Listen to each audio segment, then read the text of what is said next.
أعوذ بالله من الشيطان الرجيم. بسم الله الرحمن الرحيم.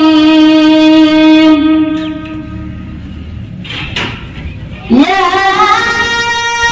أيها الذين آمنوا إذا نودي للصلاة من يوم الجمعة